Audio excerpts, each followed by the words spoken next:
ఒక్క అమెరికాలో కాదు, మీరు ఐర్లాండ్ పోయినా, ఆస్ట్రేలియాకు పోయినా, లేకపోతే యూరోప్ పోయినా, కడాన ఆఫ్రికాకు పోయినా, ఎక్కడ చూసినా తెలుగువారే కనపడుస్తున్నారు.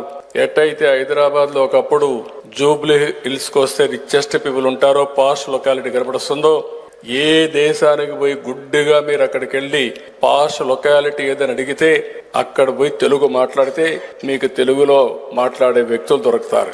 అది ఈరోజు మనం సాధించిన విజయం. కొన్ని సిటీస్లో చూస్తే ఇక్కడికంటే అక్కడ మొత్తం విజయవాడ, హైదరాబాదు, వరంగల్ మారుగా అక్కడ కూడా రాణించే పరిస్థితికి వచ్చారు. ఒక చిన్న ఉదాహరణ చూస్తే మొన్ననే 23-24 3,30,000 మంది భారతీయ విద్యార్థులు అమెరికాకి వెళ్ళారు చదువు కోసం.